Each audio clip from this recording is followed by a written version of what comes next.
Hello नमस्कार welcome back to another informative video को। तो प्रीवियस वीडियो रे मु आपण मानको ओडिशा पुलिस सिविल कांस्टेबल विषय रे डिटेल्स रे इन्फॉर्मेशन देइथिली।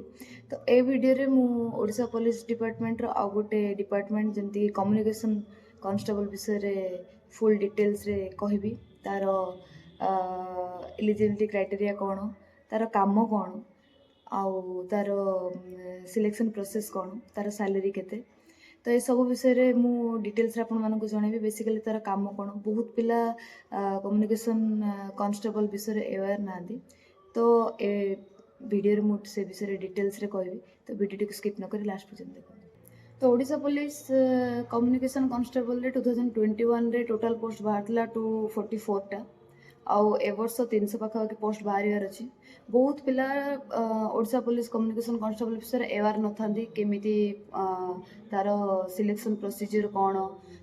कौ मैंने पकई पारे फॉर्म। तो फास्ट हूँ तार एजुकेशनल क्वालिफिकेशन विषय में कथा। तो एजुकेशनल क्वालिफिकेशन रोचे +2 पास। बट एथिरे गोटे चेंजेस कौन रोचे ना, एथिरे आर्ट्स किंबा कॉमर्स पिला पकई पारे ना। एटा केवल साइंस पिला मानक पई। आउ एटा साइंस पिला मानक पई सेही मानक पई जो माने फिजिक्स केमिस्ट्री मैथमेटिक्स आउ कंप्यूटर साइंस आईटी स्टैटिस्टिक ए गुडा जो माने +2 करथिबे, जो मानकर सब्जेक्ट थिबो +2 रे ए सब्जेक्ट रखी जो माने +2 पास करथिबे सेही माने ही केवल अप्लाई करि परिबे। आउ रहिला जो माने 3 वर्ष डिप्लोमा कोर्स करथिबे, कोन से इंजीनियरिंग सब्जेक्ट रखी डिप्लोमा कोर्स करथिबे से माने अप्लाई करि परिबे। इंजीनियरिंग पिला जो माने बीटेक पिला रहउछन से माने अप्लाई करि परिबे। तो बेसिकली एटा होची साइंस पिला मानक पई आउ बीटेक पिला मानक पई आउ जो माने डिप्लोमा करथिबे 3 वर्ष से मानक पई। एथिरे कोनोसी आर्ट्स किंबा कॉमर्स पिला अप्लाई करि परिबे नाही। तो यहाँ हूँ से गोटे प्लस पॉइंट जो मैंने एक्चुअली साइंस बैकग्राउंड रू आसुँच से गोटे प्लस पॉइंट। आउ कंपटीशन न आर्ट्स पिला कि कॉमर्स पिला कंपटीटर नथिबे। तो से मागिची फिजिक्स केमिस्ट्री मैथमेटिक्स सब्जेक्ट जदि थी कंप्यूटर साइंस बा आईटी बा स्टैटिस्टिक्स जदि थी से माने अप्लाई करि परिबे। कहीं कम्युनिकेशन जो कांस्टेबल कहले बुझुची सिग्नल को, जमी आर्मी आमर रही सिग्नल डिपार्टमेंट रे जो मैंने जॉब कर जानते। तो एटा भी सेमती ओडिशा पुलिस रो सिग्नल को ही डेडिकेट कर जो मैंने कि जॉब पाइबे से माने ए सब लाइन रे काम करेंगे, सिग्नल लाइन रे काम करेंगे। तो से तो ये जो एज क्राइटेरिया को, तो एज रोचे यार जमीक सबुथ अच्छे 18 वर्ष रु 23 वर्ष होता दरकार, 18 वर्ष प्लस होता दरकार, 23 वर्ष रु कम होता दरकार। आउ SC ST SC BC women candidate मान 5 वर्ष एज रिलैक्सेशन रोचे सेम जमती सबू ओडिशा पुलिस रो जति भी आमर कांस्टेबल पोस्ट बाहर सबुथ सेम जिनस ही अच्छी। आउ एथिरे सेम होमगार्ड आउ ग्रुप डी पोस्ट 10% वैकेंसी रोचे। आउ से भी एज रिलैक्सेशन रोची। एठी होमगार्ड पाई रोची आपणकर 28 वर्ष पर्यंत से माने अप्लाई करि परिबे। ग्रुप डी पिलांग पाई रोची 43 इयर्स पर्यंत, जोटा कि टिके अधिक रोची होमगार्ड ठू अधिक ग्रुप डी पिलांग पाई रोची। जो माने ऑलरेडी ग्रुप डी पोस्ट रे ओडिशा पुलिस रे काम करचंदी तांको पाई 43 इयर्स हेतिया पर्यंत से माने अप्लाई करि परिबे। आ जो माने होमगार्ड रे ऑलरेडी जॉब करचंदी से माने अप्लाई करि परिबे 28 वर्ष होइता जाय अप्लाई करि परिबे। बट एठी गोटे जिंस रोची मन रखिबे जो मैंने भी होमगार्ड एप्लाई करुँच ऑलरेडी 3 वर्ष जमी डिपार्टमेंट रे काम कर सारी माने जॉब कर सारी, जॉब कर 3 वर्ष हो सारी होमगार्ड। आउ जो मैंने ग्रुप डी पोस्ट रे जॉब कर एप्लाई करने चाहूँगी ताले से माने एटलिस्ट 5 वर्ष से माने जॉइन कर सारे। जॉइनिंग जिते एडवर्टाइजमेंट बाहर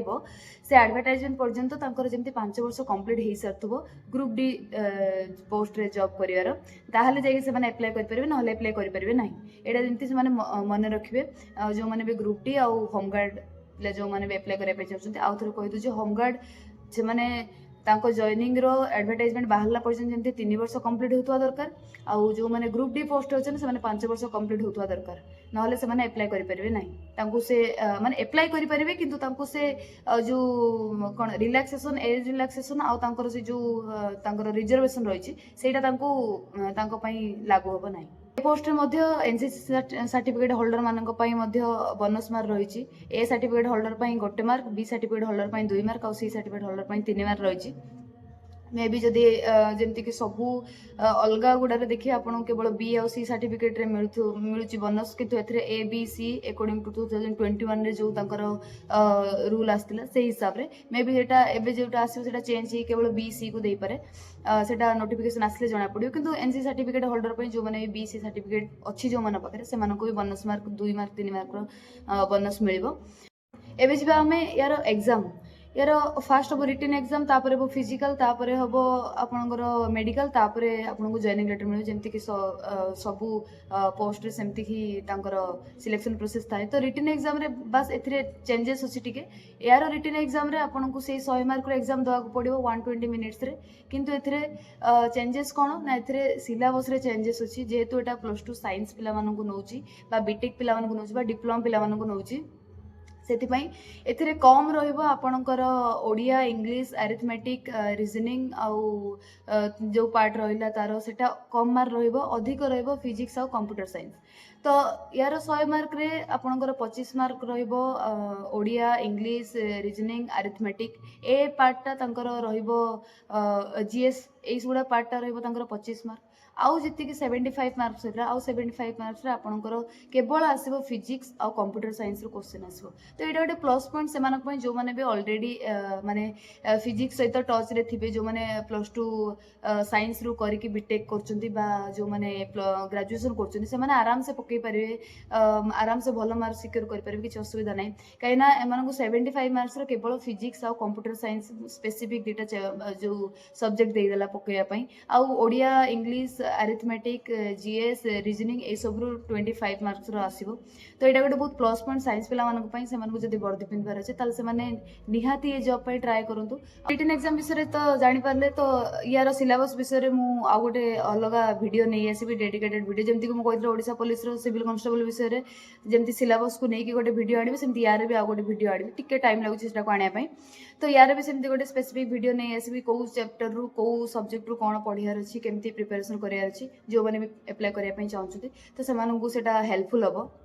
तो तापर आम जी फिजिकल एफिशिएंसी टेस्ट उपरକୁ तो फास्ट हम फिजिकल स्टैंडर्ड टेस्ट जोटा कि हमर हाइट वेट चेस्ट मपा जिवो तो हाइट वेट चेस्ट जेमती सब रिक्रुटमेंट रे हुए सेमती एटारे भी हबो जनरल एसबीसी मानक पई मेल कैंडिडेट जी भी अछि 168 सेंटीमीटर फीमेल कैंडिडेट जी अछि 158 सेंटीमीटर सेमती एससी एसटी मेल कैंडिडेट मानक पई 163 सेंटीमीटर और फीमेल कैंडिडेट पई 153 सेंटीमीटर तो एटा थिला फिजिकल स्टैंडर्ड टेस्ट तापर आसे फिजिकल एफिशिएंसी टेस्ट उपरକୁ तो फिजिकल एफिशिएंसी टेस्ट रे किछि नै केवल रनिंग क्वालिफाई कले आपन मानकु चाकरी रे मिल जिवो तो मेल मानकर 1.6 किलोमीटर अछि 7 मिनिट रे आ झियो पिला मानकर 1.6 किलोमीटर अछि 9 मिनिट रे बेसिकली जोटा अलग पोस्ट देखि 8.5 मिनिट दियंती झियो पिला मानक पई आ 6.5 मिनिट दियंती पो पिला मानक पई एथरे 30 सेकंड अधिक देछि बट एटा साइंस बैकग्राउंड रो जो माने भी आछंती जो माने भी चाहउछंती गोटे डेस्क जॉब करिया पई बट यूनिफॉर्म भी थिबो आ सेथरे ऑफिशियल वर्क भी थिबो से मानक पई एटा बहुत बढ़िया जॉब टे मु एबे आपन मानक कहि दोछि एक्चुअली रे ए जॉब रे काम कोन ओडिशा कम्युनिकेशन कांस्टेबल रे एक्चुअली रे संगर जॉब प्रोफाइल रे काम कोन से विषय में आपन मानक डिटेल्स कहूची तो बेसिकली एथरे काम होची या कि जे देखिथिबा आपन माने बहुत जगह में वॉकी टॉकी यूज करथौ कौन सी जगह किसी जगह को सिग्नल रे जते मेसेज दिया जाए गोटे सिक्रेट किसी मेसेज थी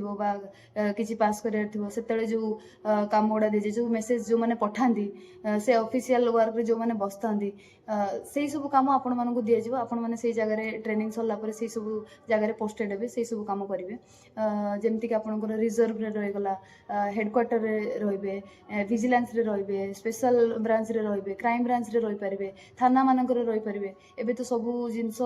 आपण मैंने देखिथे जे कंप्यूटराइज होगा एफआईआर ठू आरंभ करी सब जिन कंप्यूटराइज होगा तो से सब कम आपण मानक पोस्टेड कर सब जगह तो आपण मानक बहुत टाइम यूनिफॉर्म भी पिंधा पड़ोनी आपण मानक लॉ एंड ऑर्डर ड्यूटी कराया पड़ोनी हेडेक न जी ऑफिशियल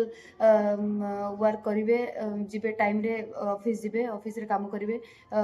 आसबे आउ नॉर्मल जमती कि सिविल कांस्टेबल भाया आपण मानक 12 घंटा 18 घंटा काम करिया पड़ोनी कि लॉ एंड ऑर्डर ड्यूटी करिया पड़ोनी तो जो मैंने भी चाहते गोटे रेस्पेक्टेड ऑफिशियल जॉब करने से बहुत बढ़िया चांस से माने टोटाली मिस करिया कथा नुह तो मुझे आपको कहीदेली यार एक्चुअली काम कौन। तो जो मैंने भी साइंस बैकग्राउंड अच्छा 18 वर्ष रु झी पिला माने 28 वर्ष मध्य आ पु पिला माने 23 वर्ष मध्य जो मान एज रिलैक्सेशन रोचे जो मान एज विषय में कहली से क्राइटेरिया भितर जब आपने आसुँच चाहूँगी ओडिशा पुलिस जॉइन करने से गोटे बहुत बढ़िया जॉब से आराम से एबेठू प्रिपरेशन करेंगे आउ केवल फिजिक्स आउ कंप्यूटर साइंस को बेसी इंपोर्टेंस देवे ताकू भलसे पढ़े ताले से माने आराम से चाकरी करेंगे और ये किसी टेंशन ना से माने जमती कहते नहीं माने पुलिस चाकरी करें कि सिविल ड्रेस रे ड्यूटी जीव सेमतिया ही जॉबटा आपन आराम से ऑफिस रे बसवे काम करेंगे हेडेक नहीं जो मैंने हायर स्टडी करी हायर जॉब करने भी चाहते हैं से आराम से जॉब करी पाठ भी पढ़ी पारे। तो एटा थिला टोटल ओडिशा कांस्टेबल जो कम्युनिकेशन कांस्टेबल होची ता विषय डिटेल्स थिला आउ आशा करछि आपण मानकर डाउट क्लियर हेतो जदि भी डाउट क्लियर हेइ नथिबो ताले मते कमेंट रे पचारि पारिबे क्वेश्चन मु आपण मानकु निहाती आंसर देबी आउ यार सिलेबस विषय रे मु निहाती गोटे डेडिकेटेड वीडियो नै आसबी जल्दी नै आसबी। तो आज पई जदि वीडियोटी आपण मानकु किछि भी इन्फॉर्मेटिव लागिथिबो ताले लाइक कमेंट शेयर सब्सक्राइब कर देबे।